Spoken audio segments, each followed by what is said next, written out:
أعوذ بالله من الشيطان الرجيم. بسم الله الرحمن الرحيم. الحمد لله نحمده ونستعينه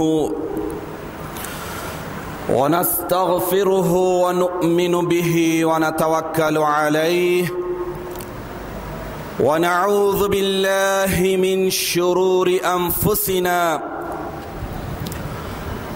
ومن سيئات أعمالنا. من يهده الله فلا مضل له ومن يضلله فلا هادي له. نشهد أن لا إله إلا الله وحده لا شريك له ونشهد أن سيدنا وحبيبنا وشفيعنا ونبينا ومولانا محمدا عبده ورسوله ونصدق ونقر أن سيدنا ومتبوعنا وإمامنا ومهدينا ومولانا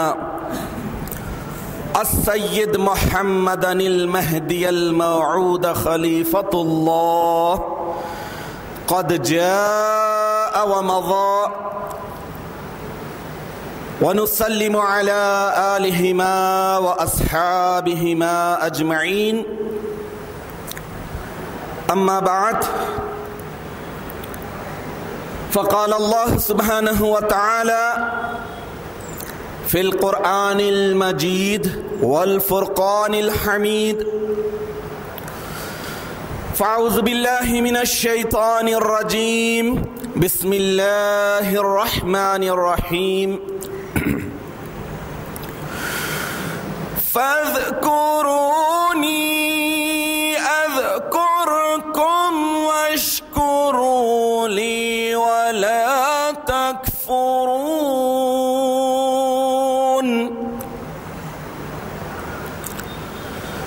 يا أيها الذين آمنوا استعينوا بالصبر والصلاة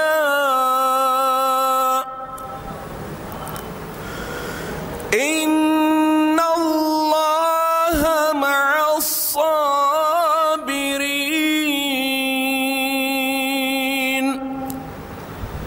صدق اللہ العظیم. سورہ بقرہ آیت نمبر 152 و 153.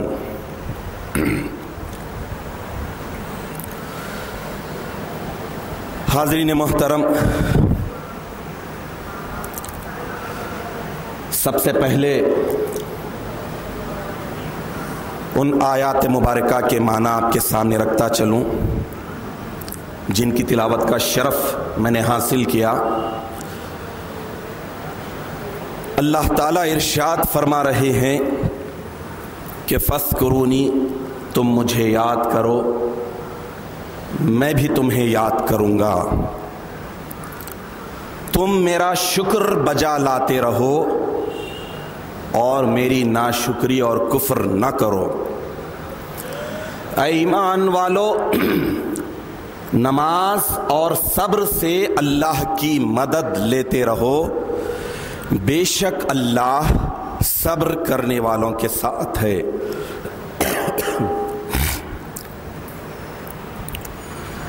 حاضرین محترم، ان آیات مبارکہ کی روشنی میں اگر ہم جائزہ لیں تو ہمیں معلوم ہوگا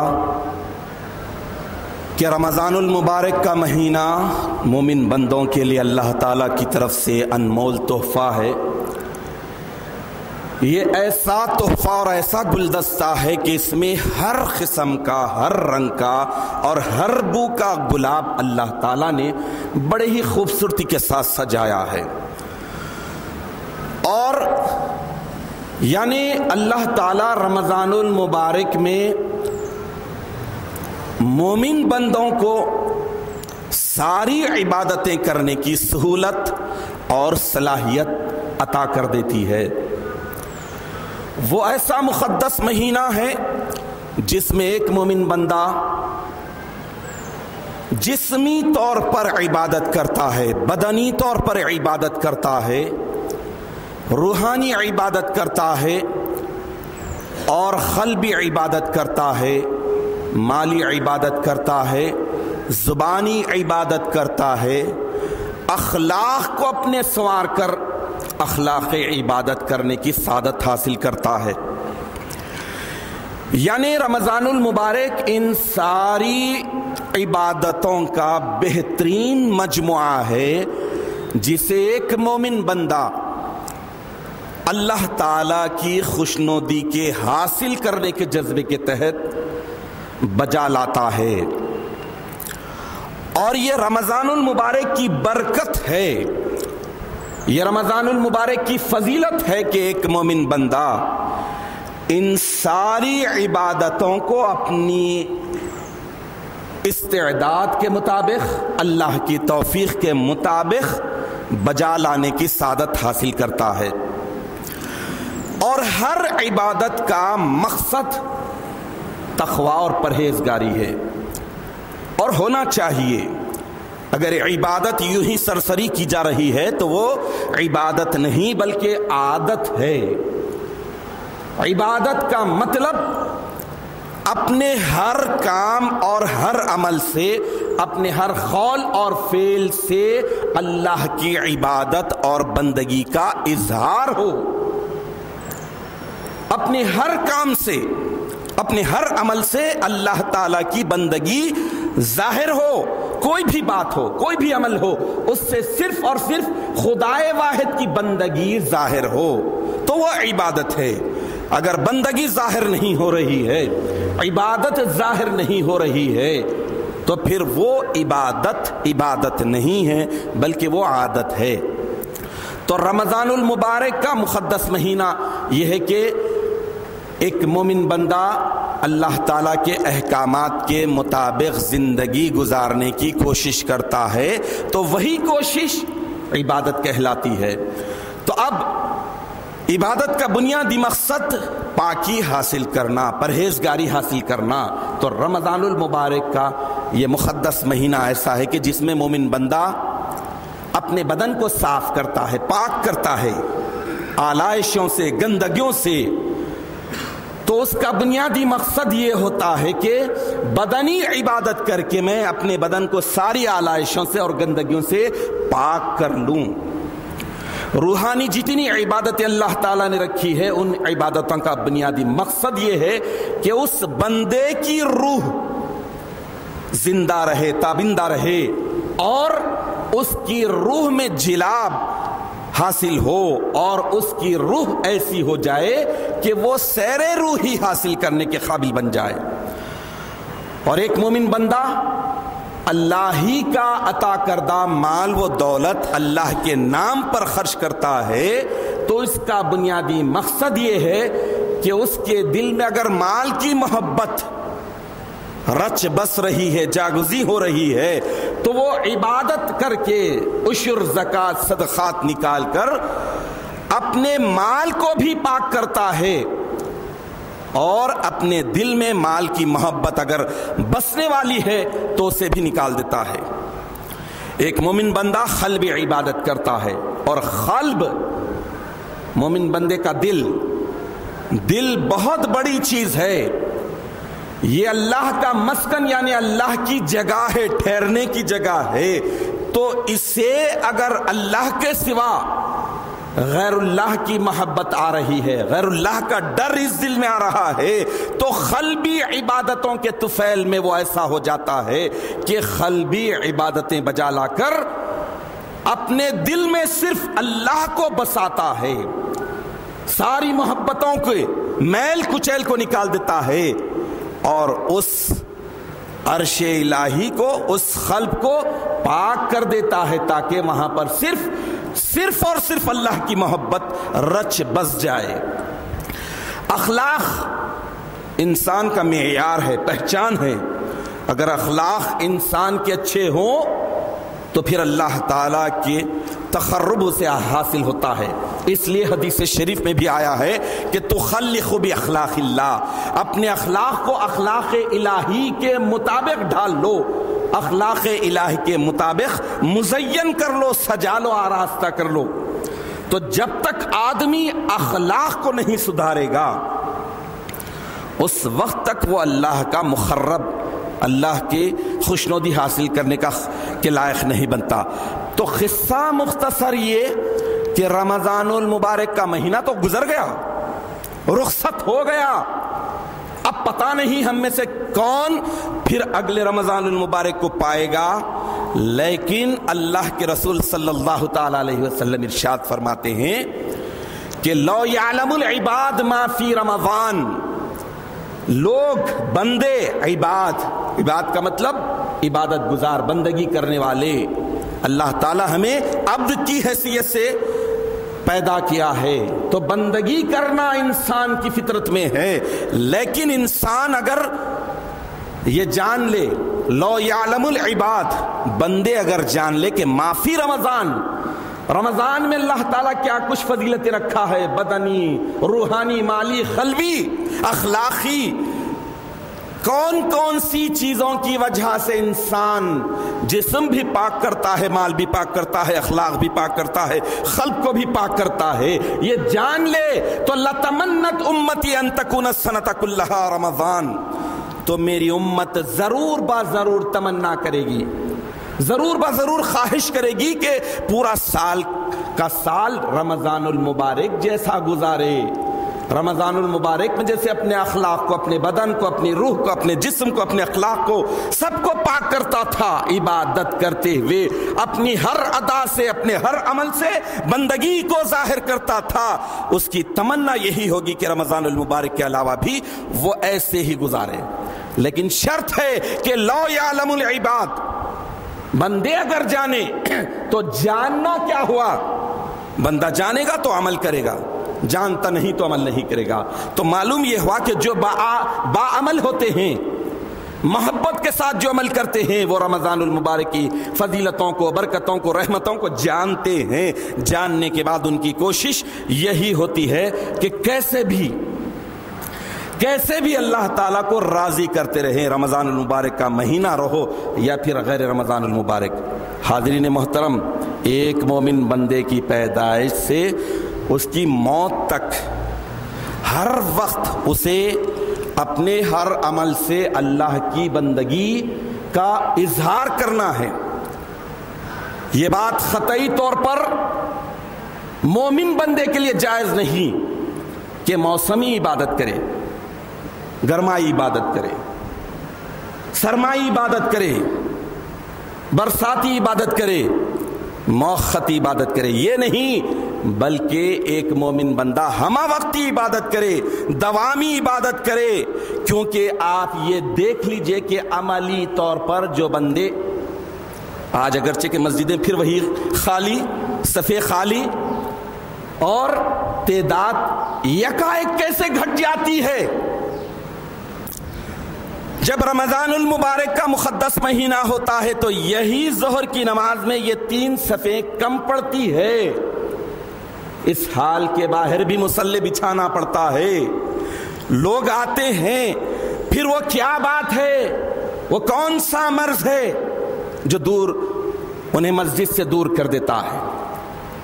تو یہی بات ہے، اسی کو سمجھنے کا ہے. اللہ کے رسول جو ارشاد فرماتے ہیں کہ لو یعلم العباد، بندے جان لے کہ رمضان المبارک میں کیا کچھ فضیلت اللہ نے رکھی ہے، تو جان رہے ہیں. جان کے پھر انجان بننا یہ اللہ تعالیٰ کو دھوکہ دینا ہے، اپنے نفس کو دھوکہ دینا ہے، اپنی ذات کو دھوکہ دینا ہے. لیکن آپ کو تو معلوم ہونا چاہیے کہ رمضان المبارک کا مقدس مہینہ آتا ہے، رحمت کے عام دروازے کھل جاتے ہیں، دوزخ کے دروازوں کو اللہ تعالیٰ بند کر دیتے ہیں، شیاطین جکڑ دیے جاتے ہیں. لیکن کون سے لوگوں کے لیے، کون سے بندوں کے لیے شیاطین جکڑے جاتے ہیں؟ وہ جو موقتی طور پر اپنے عمل سے اللہ کی بندگی کو ظاہر نہیں کرتے بلکہ ہمیشہ بندگی کو ظاہر کرنے کا جذبہ جن کے دل و دماغ میں رہتا ہے. تو یہ رمضان المبارک کا مقدس مہینہ، اب اس مقدس مہینے میں اب آپ دیکھ لیجئے کہ روزہ ڈھال بنتا ہے. لکل شیء زکات، حدیث شریف ہے، ہر چیز کے لیے زکات ہے، یعنی پاکی کا ذریعہ ہے. مال کے لیے اللہ تعالیٰ نے زکات، عشر، صدقات وغیرہ کو اس لیے مومن بندوں پر لاگو کیا ہے کہ مال کی محبت دل میں اگر رہ جائے تو پھر خدا کی محبت دل میں نہیں رہے گی. ایک محبت دل میں رہ سکتی ہے، یا تو خدا کی محبت رہے گی یا پھر مال کی محبت رہے گی. اس لیے اللہ تعالیٰ نے مالی عبادت جو لگایا ہے. تو اب آپ دیکھ لیجئے کہ ایک مومن بندہ جتنے بھی، جیسا کہ حدیث شریف میں نے آپ کے سامنے رکھی کہ لکل شیء زکات، ہر چیز کے لیے زکات ہے، یعنی پاکی کا ذریعہ ہے. وہ زکات الجسد الصوم، اللہ کے رسول ارشاد فرما رہے ہیں کہ یہ جسم اللہ تعالیٰ نے صحیح سالم، ہاتھ پیر آنکھ ناک کان، یہ جو سب کچھ دیا ہے اس کی بھی زکات ہے. وقت کی بھی زکات ہے، عمر کی بھی زکات ہے، آنکھ کی بھی زکات ہے، زبان کی بھی زکات ہے، کان کی بھی زکات ہے. تو جسم کی زکات کیا ہے؟ روزہ. روزہ زکات ہے. تو اب یہ زکات کب بنے گا؟ کیا آدمی ادھورا، نامکمل، دکھاوے والا، ریاکاری والا روزہ رکھے، خالی بھوک اور پیاس سے اپنے آپ کو بچا لے؟ نہیں. اللہ کے رسول ارشاد فرماتے ہیں کہ ایسے کتنے لوگ ہیں جو صرف کھانے پینے سے رک جاتے ہیں. یعنی کھانے پینے سے رک جانے کا مطلب یہ نہیں ہے، بلکہ روزے کا اصل مقصد لعلکم تتقون، پاکی اور پرہیزگاری ہونا ہے. تو بدن کتنا پاک ہوا، اخلاق کتنے پاک ہوئے، یہ دیکھا جائے گا.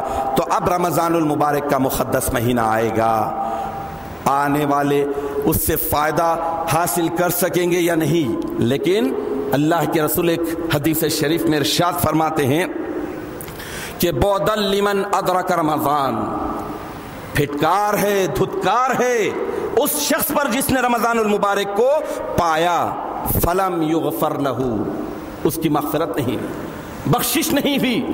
اذا لم یغفر لہ، جب اس کی بخشش نہیں ہوئی، فمتا، تو پھر کب ہوگی؟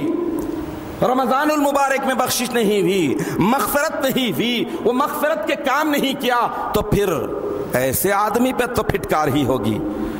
تو مطلب یہ ہوا کہ رمضان المبارک میں جو عارضی طور پر، موقتی طور پر، موسمی طور پر جو عبادتیں کرتے ہیں، اس کا مطلب یہ ہے کہ ان کے ہر کام سے بندگی کا اظہار نہیں ہو رہا ہے. ان کا جو بھی کام ہے، روزہ رکھے تھے صرف رمضان المبارک کی حد تک، لیکن اس روزے کا اثر، اس روزے کے ثمرات، اس روزے کے پھل، صلہ ہمیشہ رہتا ہے. اس لیے اللہ کے رسول ارشاد فرما رہے ہیں کہ اگر میری امت جان لے، لوگ جان لے، تو میری امت تمنا کرے گی کہ کلھا رمضان، سال پورے کا پورا رمضان کی طرح گزرے. ایسا نہیں. تو آج مسجد خالی ہے. میں نے آپ کے سامنے سورہ بقرہ کی آیت نمبر 152 اور 153 کی تلاوت کا شرف حاصل کیا. اس میں اللہ تعالیٰ کتنی پیاری بات بیان فرما رہے ہیں. فاذکرونی، تم مجھے یاد کرو، اذکرکم، تو میں بھی تمہیں یاد کروں گا. تم مجھے بھول جاؤ گے تو میں بھی تمہیں بھول جاؤں گا. تم مجھ سے منہ موڑ لو گے تو میں بھی تم سے منہ موڑ لوں گا. تو اللہ سبحانہ و تعالیٰ کتنی پیاری بات بیان کر رہے ہیں کہ تم مجھے یاد کرو، میں تمہیں یاد کروں گا، اور تم میرا شکر بجا لاتے رہو کہ اللہ سبحانہ و تعالیٰ نے زندگی میں ایک موقع دیا، رمضان المبارک میں عبادتیں بجا لانے کی توفیق دی، مہلت دی، صلاحیت دی، وقت نکالنے کی توفیق دی. تو اب ایسی صورت میں تمہارا کام یہ ہے کہ بقیہ زندگی میں بھی تم ان ملے ہوئے انعامات کا شکر بجا لاتے ہوئے منعم یعنی اللہ تعالیٰ پہلے سے زیادہ یاد آئے. تو تم میرا شکر بجا لاتے رہو اور اس کے ساتھ ساتھ میری ناشکر گزاری نہ کرو، میرے ساتھ کفر نہ کرو۔ اب اس کے بعد اللہ تعالیٰ آگے کی آیت میں ایمان والوں سے ہی مخاطب ہے کہ اے ایمان والو، تم نماز اور صبر سے اللہ کی مدد طلب کرو۔ تو مومن بندوں پر یہ فرض ہے، جہاں قرآن عظیم میں صیغہ امر آتا ہے، حکم کا صیغہ آتا ہے، استعینوا، مدد طلب کرو تم نماز اور صبر سے، تو مطلب یہ ہوا کہ مومن بندوں پر فرض ہے کہ ہر حال میں نماز اور صبر سے اللہ کی مدد طلب کرے۔ صبر، نماز کا مطلب کیا ہے؟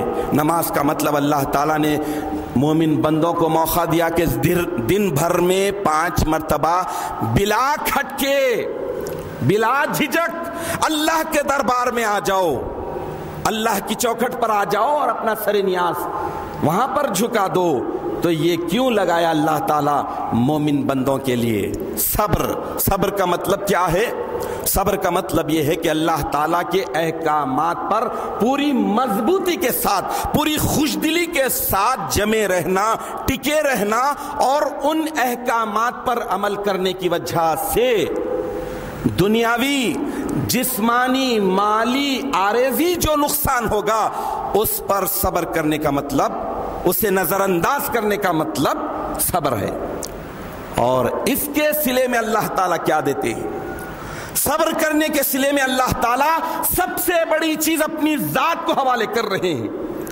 اللہ تعالیٰ ارشاد فرما رہے ہیں کہ ان اللہ مع الصابرین، بے شک صبر کرنے والوں کے ساتھ کون ہوتا ہے؟ اللہ ہوتا ہے۔ تو اللہ صبر کرنے والوں کو اپنے حوالے کر دیتا ہے، صبر کرنے والوں کو اپنے آپ حوالے کر دیتا ہے۔ تو اتنی بڑی نعمت ہے، اتنی بڑی دولت ہے، لیکن آج دیکھ لیجئے، آج ہمیں جائزہ لینا ہے، اپنے گھروں کا جائزہ لینا ہے۔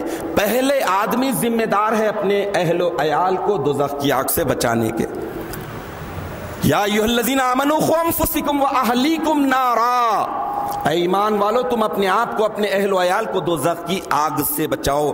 تو اب اس حکم ربی سے یہ بات ظاہر ہوتی ہے کہ ہر آدمی گھر کا سرپرست ذمہ دار ہے، اس کی بھاری ذمہ داری ہے کہ اپنے بچوں کو مسجد میں لائے، نماز با جماعت کا عادی بنائے۔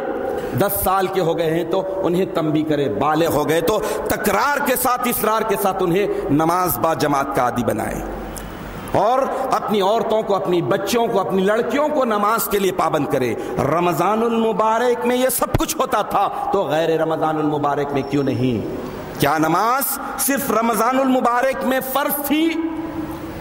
ایسا تو نہیں ہے۔ ان الصلاۃ کانت علی المؤمنین کتابا موقوتا، بے شک نماز مومنوں پر مقررہ وقت میں فرض ہے۔ مقررہ وقت گیا تو آدمی پھر اس کے کھاتے میں نماز قضا کرنے والی بات لکھ دی جاتی ہے۔ تو ہمیں یہ دیکھنا ہے کہ وہ کون سی بات تھی؟ پہلے اپنے گھر والوں کو توجہ دلائے نماز کے تعلق سے، اس کے بعد قدم آگے بڑھائے۔ جو لوگ آتے تھے کیوں رک گئے ہیں؟ ایک مومن کا دوسرے مومن پر حق ہے کہ جو چیز اچھی ہے، بھلی ہے، اس کا حکم دے، اور جو چیز بری ہے اور اللہ تعالیٰ جس سے منع کیے ہیں ان باتوں سے روکتے رہے۔ ایک مومن کا یہ بنیادی حق، تو یہ دیکھتے رہیں۔ ایک مرتبہ بخاری شریف میں یہ حدیث آئی ہے، حضرت ابو ہریرہ رضی اللہ تعالیٰ عنہ اس کے راوی ہیں۔ اللہ کے رسول صلی اللہ تعالیٰ علیہ وسلم ارشاد فرماتے ہیں کہ میں تمہیں خبر دوں کہ اگر کسی شخص کے دروازے کے سامنے سے ایک نہر جاری ہو، نہر کا مطلب ہوتا ہے تازہ پانی، یعنی پانی جو مسلسل چلتا رہتا ہے، اس سے زیادہ زمین پر پاک پانی کوئی نہیں ہوتا، نہر کا پانی جتنا پاک ہوتا ہے۔ تو اللہ کے رسول ارشاد فرما رہے ہیں کہ کیا میں تمہیں خبر دوں کہ کسی شخص کے دروازے کے سامنے سے نہر جاری ہو اور وہ بندہ اس نہر میں 5 مرتبہ غسل کرے تو کیا اس کے جسم پر میل کچیل باقی رہے گا؟ یہ اللہ کے رسول اپنے صحابہ کرام رضوان اللہ علیہم اجمعین سے سوال کر رہے ہیں۔ تو صحابہ نے کہا کہ یا رسول اللہ اس کا تو کچھ بھی میل کچیل باقی نہیں رہے گا۔ تو اللہ کے رسول ارشاد فرماتے ہیں کہ فَذَلِكَ مَثَلُ الصَّلَوَاتِ الْخَمْسِ يَمْحُو اللَّهُ بِهِنَّ الْخَطَايَا۔ پانچوں نمازوں کی مثال بھی ایسی ہے کہ جس کی وجہ سے ایک مومن بندے کی ساری خطاؤں کو اللہ تعالی مٹا دیتے ہیں، صاف کر دیتے ہیں، دھو ڈالتے ہیں۔ تو 5 وقت کی یہ نمازیں ایک مومن بندہ اگر اخلاص کے ساتھ پڑھ رہا ہے تو گویا وہ نہر میں اپنے گناہوں سے، اپنے جسمانی میل کچیل سے اپنے آپ کو پاک کر رہا ہے۔ لیکن آج دیکھ لیجئے کہ رمضان المبارک کا مہینہ گزرے، ابھی 1 ہفتہ بھی نہیں ہوا، صفے وہی ویران، مسجد وہی۔ جو لوگ پابند ہیں الحمدللہ پابند ہیں، ہمیشہ رہیں گے، رہتے ہیں، لیکن جو نہیں ہیں ان کی طرف توجہ دینی ہے۔ سب سے پہلے اپنے گھر والوں کی طرف توجہ دیں، اپنے گھر والوں کو پابند کرے۔ اللہ کے رسول صلی اللہ تعالی علیہ وسلم اپنے گھر والوں کو سب سے زیادہ جس بات کی نصیحت اور وصیت فرماتے تھے وہ تھی نماز کی، اس لیے کہ نماز عبادات میں سب سے پہلے پوچھا جانے والا سوال ہے۔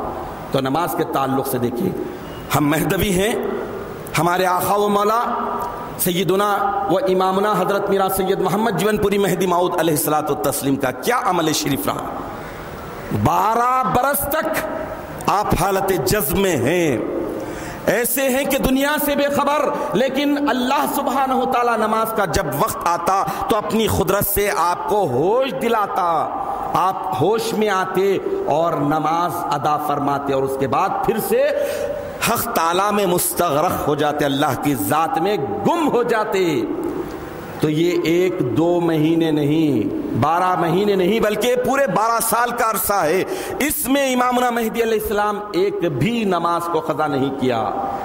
ارے یہ تو بات مہدی علیہ السلام کی، لیکن جو اللہ کی راہ میں شہید ہو جاتے ہیں انہیں مردہ مت کہو، قرآن کہتا ہے۔ لیکن دیکھیے شہید اعظم حضرت بندگینیا سیدنا شاہ خود میر صدیق ولایت رضی اللہ تعالیٰ عنہ جب شہادت ہو جاتی ہے اور آپ کے بدن سے سر جدا ہو جاتا ہے تو پہلے بدن تنہا نماز پڑھا تھا، سر نہیں تھا، اور اب شہادت کے بعد آپ کا صرف سر نماز پڑھ رہا ہے، اور ہم زندوں کو بتا رہا ہے کہ نماز کی اسلام میں کتنی اہمیت ہے۔ اس نماز کو ہم چھوڑ دیے ہیں، مسجدیں خالی ہیں، وہ سجدہ روح زمین جس سے کانپ جاتی تھی، وہ سجدہ جس سے روح زمین کانپ جاتی تھی، اسی سجدے کو ترستے ہیں آج منبر و محراب۔ تو آج ہمارے سجدوں میں وہ اثر ہونا چاہیے۔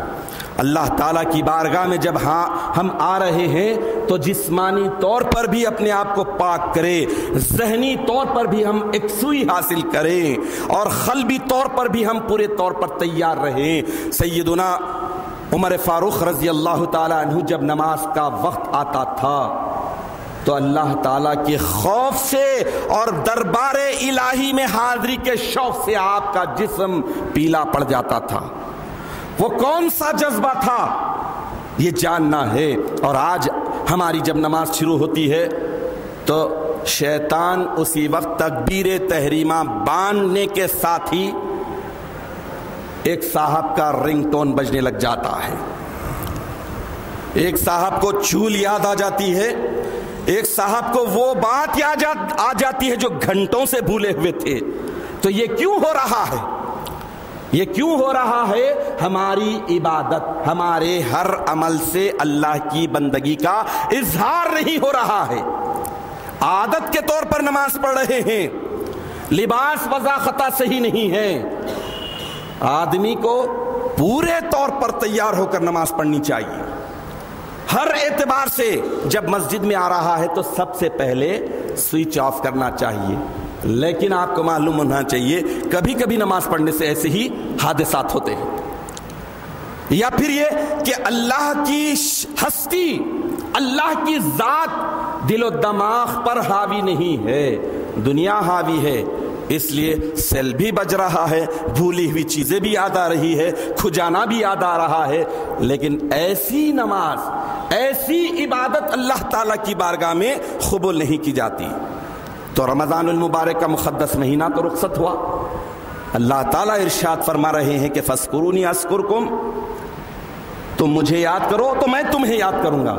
اس لیے مہدی علیہ السلام ارشاد فرمائے، چھوٹا سا جملہ بڑی بات، ایک چھوٹے سے جملے میں، ایک چھوٹے سے نقل شریف میں سارے قرآن کو سمو دیا اور بتا دیا کہ ہر حال رب سنبھال، کوئی حال، کوئی ماحول، کوئی عمل، کوئی فعل، کوئی بات ایسا نہیں ہونا جس سے اللہ کی ناشکر گزاری کا اظہار ہو، بلکہ اللہ کی بندگی کا اظہار ہو، اس لیے کہ اللہ نے ہمیں عبد بنایا، بندہ بنایا۔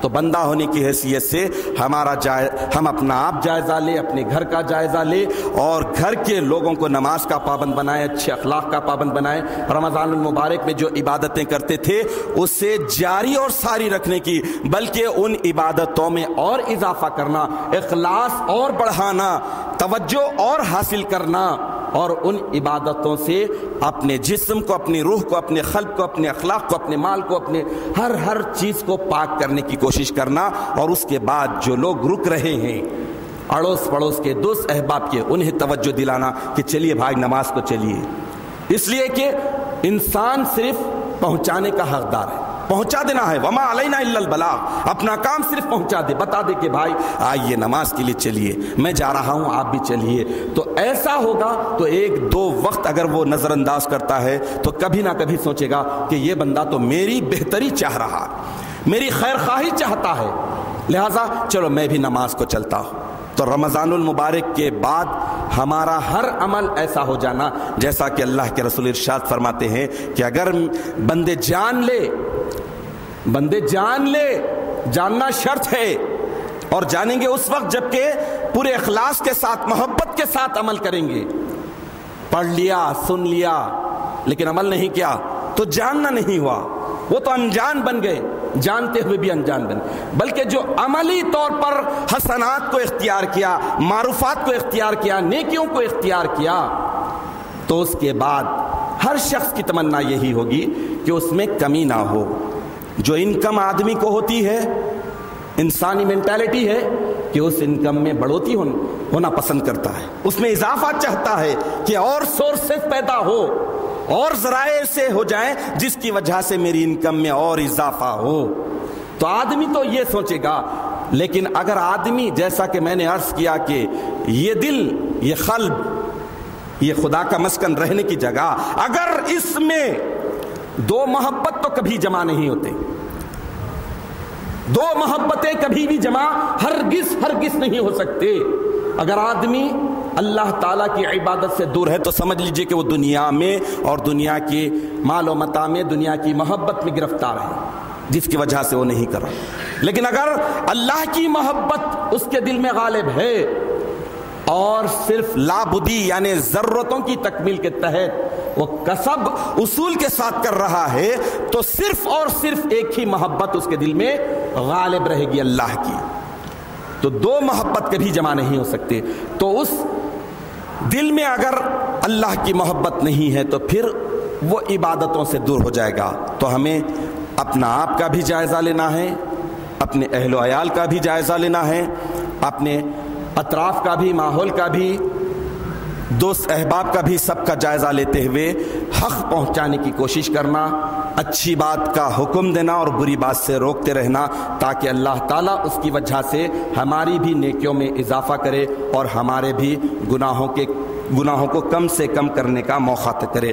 ہم اللہ تعالیٰ سے دعا کرتے ہیں کہ الہ العالمین ہمیں صحیح معنوں میں عبادت اور بندگی کرنے کی توفیق عطا فرما، ہمارا ہر عمل، ہر کام، ہر بات، ہر فعل صرف اور صرف تیری بندگی کی اظہار کا ذریعہ بن جائے، ہمارا کوئی بھی کام تیری بندگی کے دائرے کے باہر نہ ہو، ہمارا ہر عمل صرف اور صرف تیرے شوق اور تیرے خوف میں ہو، ہم ساری ان بری باتوں سے، برے کاموں سے اور برے عملوں سے بچتے رہیں جس کی وجہ سے ہم اس دنیا میں بھی ہلاک اور برباد ہوتے ہیں اور آخرت میں عذاب کے حقدار بن جاتے ہیں۔ ان سارے کاموں اور ساری باتوں سے ہمیں بچے رہنے کی توفیق عطا فرما، آمین یا رب العالمین۔ وآخر دعوانا ان الحمد للہ رب العالمین۔